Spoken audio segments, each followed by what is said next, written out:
On essaie bien entendu de faire participer un certain nombre de partenaires, on appelle ça nos réseaux partenaires, à cette action de sensibilisation des entreprises et à cette démarche en fait qui consiste à montrer aux entreprises que l'intelligence économique, c'est-à-dire les actions qui tournent autour de l'information, sont des actions tout à fait possibles, même y compris pour des petites entreprises. C'est surtout ça d'ailleurs notre créneau. Donc, si vous voulez, c'est une action de conviction, c'est une action de partage de l'information, et c'est une action également de partenariat de plus en plus.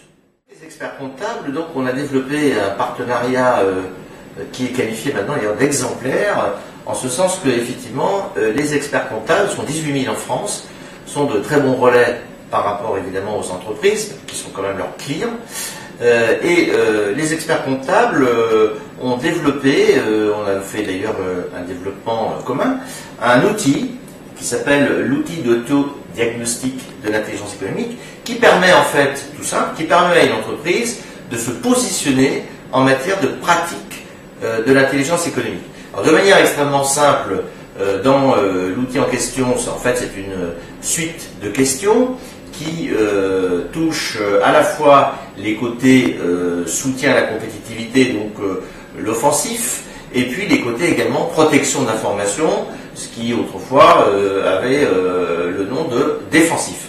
Donc voilà, avec ce petit autodiagnostic, on peut donc faire réagir l'entreprise sur un certain nombre de questions, de thèmes. J'en prends un par exemple au hasard.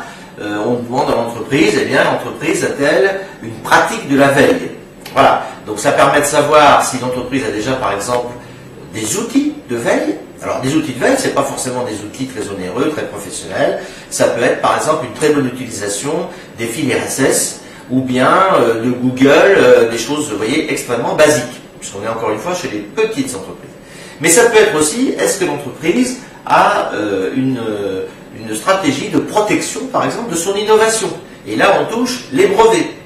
Bon. Voilà, donc vous voyez, c'est une suite comme ça de questions extrêmement précises qui permettent d'établir un scoring, c'est-à-dire on ajoute, on additionne un certain nombre de points, et lorsque les points franchissent ou sont en dessous d'un certain nombre de seuils, à ce moment-là, il y a une réponse ou une orientation qui est apportée à l'entreprise par l'expert comptable. En gros, on peut dire à l'entreprise, eh bien, votre scoring en matière de protection de l'innovation, il est un peu faible. Donc manifestement, vous auriez intérêt à vous rapprocher, et c'est là qu'il y a un travail d'orientation qui est très intéressant, à vous rapprocher donc de l'Institut national de la propriété industrielle, par exemple, vous voyez, ou d'un conseil qui va vous permettre de déposer un certain nombre de brevets ou de protéger un certain nombre d'inventions ou de technologies de savoir-faire. Voilà. Et ça marche en fait pour tous les aspects d'intelligence économique, puisqu'on va jusqu'à l'international. Est-ce que vous allez par exemple à l'exportation? Est-ce que vous êtes présent à l'international? Non. Pourquoi? Etc. etc. Donc l'idée c'est bien ça, c'est à partir du diagnostic, d'essayer de répondre le plus fidèlement possible à un besoin qui n'est pas forcément, si vous voulez, exprimé par le chef d'entreprise, mais qui est mis à jour par l'étude du scoring. C'est aussi l'occasion pour l'entreprise de franchir une étape et, par exemple, pour revenir à l'international, eh ben, d'aller essayer d'exporter ses produits. Alors ça peut être sur des marchés européens, ou voir si effectivement, mais c'est plus difficile, sur certains marchés plus lointains. Sachant que bien entendu, l'idée c'est pas aussi d'envoyer l'entreprise sur n'importe quel marché. Voilà. Mais c'est là que l'expert comptable a un rôle, si vous voulez, d'intermédiaire. Il ne va pas forcément répondre, mais il va orienter l'entreprise sur le bon interlocuteur. Et quand on est une petite entreprise en région, ben, ce qui compte, c'est ça, c'est de trouver le bon interlocuteur pour répondre aux besoins qu'on a exprimés. Nous avons un réseau donc de 22 chargés de mission régionaux à l'intelligence économique, les CRI.